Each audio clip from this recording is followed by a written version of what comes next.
સુરતના ઉધના વિસ્તારમાં યુવાન પર જીવલેણ હુમલો કરવાના મામલે ઉધના પોલીસે આરોપીને ઝડપી પાડીને સ્થળનું રિકન્સ્ટ્રક્શન કર્યું. સુરતના ઉધના વિસ્તારમાં યુવાન પર જીવલેણ હુમલો કરવાના મામલે ઉધના પોલીસે આરોપીને ઝડપી પાડીને ઘટનાનું રિકન્સ્ટ્રક્શન કર્યું.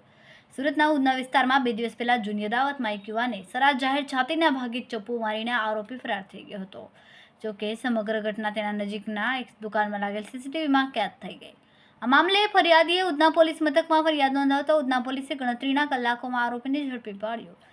જોકે ગઈકાલના રોજ ઉધના પોલીસ દ્વારા આરોપીને સાથે રાખીને ઘટનાનું રિકન્સ્ટ્રક્શન કરવામાં આવ્યું.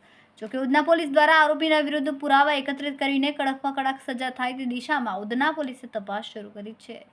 ઉધના પોલીસ મથકના પીઆઈ SN દેસાઈ દ્વારા જણાવવામાં આવ્યું કે જો કોઈ પણ ગુનેગારો આવા ગુના કરશે તો તેઓ વિરુદ્ધ કાયદેસરની કાર્યવાહી કરવામાં આવશે અને કાયદામાં રહેશો તો ફાયદામાં રહેશો તેવું પીઆઈ દ્વારા ચેતવણી આપવામાં આવી.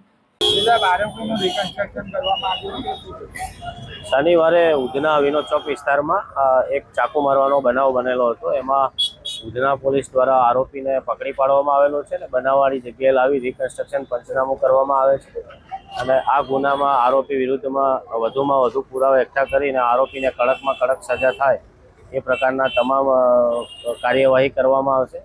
અને આ બાબતે અમારી ઉધના પોલીસ વતીથી તમામને એવું જણાવવામાં આવે છે કે કાયદામાં રહેશો તો ફાયદામાં રહેશો, બાકી આવા જે ગુનાઓ કરે છે એ લોકોના વિરુદ્ધમાં કડકમાં કડક એક્શન લેવામાં આવશે ને કોઈને છોડવામાં નહીં.